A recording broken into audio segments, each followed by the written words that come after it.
bari Sénégalais ci seen fayum lempo ci ay taxes ak yooyu ñu mën a jëlal seen bopp en charge yenn yi nga xam ne Mbaye Makhtar mi wax ne tabax benn hôpital ak yeneen yu mel noonu est-ce que da nga jàpp ne politique bu mel noonu mën na nekk une alternative ci bor yi nga xam ne moom la ñuy lebi. waaw parce que bor moom sonal na réew bi fi mu nekk nii. bor bu ñaar la. bu ilaa nga liggéey fay bu ilaa nga suul bukki. maanaam jële fii fay bor bi nekk fayaat bor bi yokkaat bor bi. rallongé ba jël lépp pour fay bor bi continuer. boo bëggee bor bi gaaw a jeex nga liggéey fay. mooy nga juree ko fii nga liggéey sa askan sa poche. sa gafa ngeen fay. mooy générer ay recettes yu bees. moo tax xëy na ñu élargir assiette impôt bi ñu laaj ci yenn zones yi et c'est tout à fait normal. mais li ci am importance mooy que ne dañuy wax ne financement endogène épargne am na Sénégal. comme maa ngi lay wax expliqué sax ne la y a plus de 33 banques au Sénégal yu installé wu. oui te gisu ko ci banque bu tëj quasiment. banque ñoom duñ doole tax duñ tëj ñoom. mais parce que tout simplement ñaari mbir la Sénégalais ñu ngi leen jox xaalis. mais état bu ngi leen jox xaalis. parce que emprunt yi nga wax nii ñu def. c'est financé à plus de 95% par banque yi fi nekk. le système il est très simple. 2010 réforme BCEAO moo tax maa la pharmacie li muy wax parfois à un moment donné on l'écoute pas mais réforme 2010 bi am. système bancaire dafa génne trésor du système du marché interbancaire mooy fii banques yi di lebante seen biir foofu noonu 2% la 2% la da ngay lebee trésor fa la nekkoon ba 2010 ñu génne ko fa. trésor ñëw ci marché financier bi di la leb di ma leb di leb banques yi comme yow ak man. mu jógee 2% dem 6%. léegi ce qui se passe mooy que ne banques yi dañuy lebal état par obligation boo trait bu ñu ko lebalee. tey démb jeudi ñu lebal ko démb jeudi. ñu xëy vendredi matin compense titres yi ñuy lebalee état du Sénégal 150 200 milliards bi ñu ko lebal. bu ñu demee bu nekkee 100 milliards ñu demee banque centrale refinancer leen à hauteur de 95%. c'est-à-dire bu ñu lebal état du Sénégal 100 milliards jeudi vendredi matin 9h banque centrale jox leen 95 milliards à 2%. c'est pas possible. donc ce qui dit banquier yi fi nekk day ñëw toog nga jox leen xaalis ñu jël ko lebal ko état du Sénégal wala lebal ko Mali wala lebal ko Niger wala lebal ko Burkina ñëw toog moo tax loolu à chaque fois que les états émettent des emprunts obligataires nga am souscription bu ëpp parce que banque yi loolu mooy seen métier principal tey. léegi kooku noonu di lebal à 6,5% li ñuy tuddee à taux sans risque mooy amul benn risque ci moom. banque bi jugee benn risque. da koy lebal dañuy lebal 100 milliards 6,5% yeewu suba banque centrale jox ko 95 milliards yi delloo 95 ne ko léegi fay ma 2% kooku gañul 4%. waaw mais bien sûr. léegi suba. Mali laajte. suba Mali laajte mu lebalaa ko 95 milliards bi ko BCEAO jox mu encaissé waat ko. mais ce système là il faut le démolir alors. kooku yow dina ñëw toog yow Walfadjri nga yow ne ko lebal ma 100 milliards bii nga war a jox état du Sénégal jox ma ko à 8% à 9% avec tous les risques que ça comporte. du ko def du la lebal. yow. c'est sûr. wala bu lay lebal dina laaj tout ce que tu as li nga am ak li nga amul ak li sa njaboot am ak lii say as sët di am. comme garantie lépp dina la ko laaj te garantie après day xoolaat laaj la acompte 30% 40% nga andi. balaa mu laa financer. c'est pas possible. parce que état yi ñoo nangu réforme boobu génnee jóge foofu. mais est-ce que réforme boobu mënuñ ci revenir. Ça il faut inviter Famara Sy rek ngeen waxtaan si. mais c'est ça loolu mooy problème et man depuis. plan de redressement ba ma koy dégg. ba ma koy dégg j'ai fait 1h20 à peu près plus d'une heure di déggu le premier ministre di xaar point boobu noonu. te déggoo ko. dégguma ko ma déglu du ba son déglu ma ne ko problème principal mooy dinañ développer lépp mais fa lañ jëlee xaalis bu ñu financer entreprise yi pour ñu développer ko état mënuñu financer il faut qu'on arrête de dire que état na la utal financement état fu mu la jëlee financement fu mu koy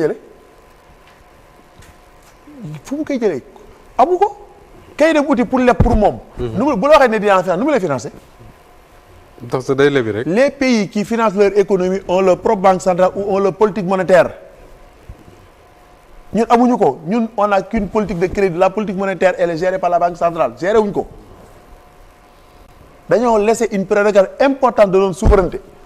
la banque centrale ñëw toog. qui en 2010 est devenue supranationale c'est aucun état ne la contrôle moom kese lu ko dem mu def crise yi nga am yi yëpp dégg nga si banque centrale mu wax si problème yi nga am tension finale dégg nga banque centrale mu wax tey bu amee États-Unis xam lu ñuy def ba ñu amee seen crise 2008 bi constat seen crise de subprime bi ñëw ak seen benn effort kii mooy plan Paulson bi week-end la ñuy décidé bind plan Paulson 700 milliards de dollars jox ko les entreprises le marché financier pour la crise des subprimes pour relever des entreprises qu'on a déclaré des entreprises supranationales ne la léegi ñii entreprises yi mënatuñu def ils ont fait du socialisme foofu parce qu'ils ont le droit de le faire parce qu'ils ont la planche à billets bu ñu imprimer 700 milliards de dollars jox ko entreprises yi kan mooy supporter inflation liée à la création monétaire kan moo koy supporter est-ce que xam nga kan moo koy supporter man at yow ñun sénégalais parce que le dollar est devenu l'étalon mondial ñun ñëpp le Sénégal buy fay ses opérations à l'international dollar la koy fayee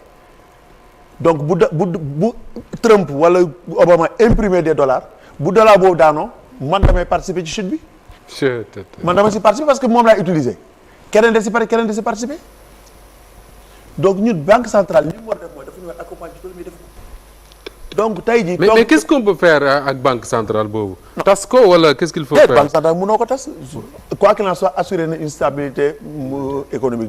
du politique monétaire. On a une monnaie qui est stable qui est maintenant il faudrait que trésor delluwaat marché il faut état bàyyi emprunté ci marché financier et loolu day assurer même la survie des entreprises boo bëggee créer champion. pour nga assurer financement il faut nga mun def loolu. il faut nga mun ko accompagner c'est il faut que banque bii fi nekk ne man kat mënuma financer état. économie privée laa mun financer mënuma financer administration publique. administration privée laa mun financer. kon dina yombal sax. les privés ñu mën a am ay emprunts ci banques yi. mais état dafay jël ne on met BNDE mais quel que soit dañu naan BNDE banque sénégalaise. mais banque sénégalaise banque malienne banque nigérienne amul. loolu day fekk nga am sa place bancaire amul ñun ñëpp banque UEMOA lañ. banque yooyu moo lañ. il faut arrêter de dire ça tant que loolu on l'a pas réglé. Franchement on va continuer à avoir les mêmes problèmes mais notre économie dañuy am problème de financement bu récurrent parce que l'État concurrence le privé. par rapport ci banque yi. voilà par rapport fu ñu bëgg a lebee état bi dem lebal état moo koy jël donc yow li état di fay à 6,5% et moom c'est le garant de tout. fii fay à 6,5% yow boo fa dem mënatoo am loolu. wala wax nga dëgg nga baal ma kii lettre de garantie amatul. Parce que tout simplement, sous le régime socialiste, on en a usé et abusé. nit ki day ñëw ne la jox ma leen nga jox leen garantie mu dem yoonam jaay ko ñëw encaisser xaalis bi disparaître yow nga des ak garantie bi gisoo ko malheureusement on en a usé et abusé et sous le régime de Wade ils ont dit ñett. on n'en fait plus. Depuis loolu les États n'en font plus parce que tout ça wóoratul moo tax tey jii ku ñëw ne la jox ma lettre de garantie ma def kooku jàppal ne. il ne va pas pour investir gis nga ka ñëw pour investir. day ñëw. jël risque ñëw bay investir. le ministre lu mu koy andil. moom day ñëw bay defar yaa nga gars que je connais boo xamante air marine la dem. lijjanti di def pisciculture ci digg géej bi. investir boobu sans tambour ni trompette di jaay jënam toog sans tambour ni trompette mais kii ñëw ne la accompagner état pose-toi la question pourquoi mu demande lettre garantie il veut garantir quoi. donc kooku waxul lettre de garantie voilà ok d'accord kon loolu. non kon c'est bon.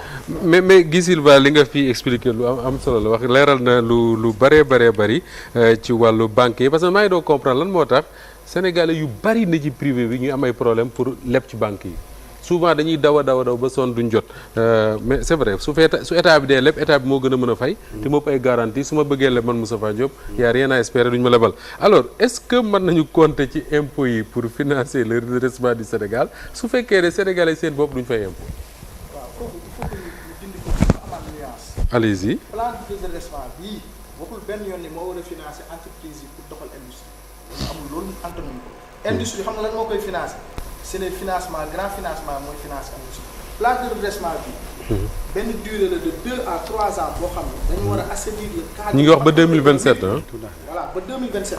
mais ça veut pas dire que plan de redressement bi liñ ciy collecté ci li ñu yaakaaree financer suñu industrie lii financer industrie moom la ñoom PM di uti ji Chine ak Turquie loolu c'est différent. xam nga dafa am le cadre macroéconomique mooy réforme douane réforme impôt réforme des investissements. loolu lépp dafay ñëw sur le plan de redressement. mais li ñuy imposer nii ça veut pas dire que dañuy financer économie. D'accord, je suis. Deuxièmement moo ngi wax ci affaire les pays développés ak banques yi. loolu tamit beneen dossier la xam nga depuis avant 1973. boo jëlee réew bu mel ni France.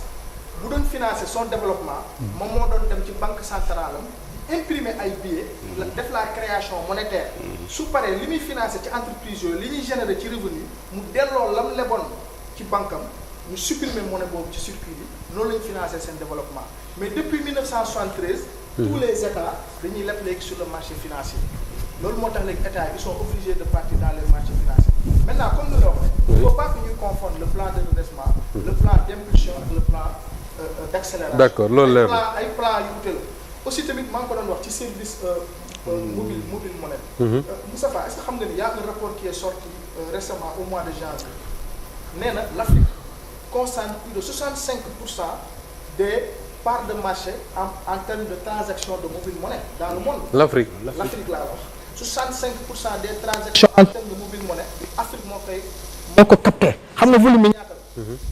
667 000 milliards de francs. loolu lu koy expliquer un continent pauvre comme l'Afrique.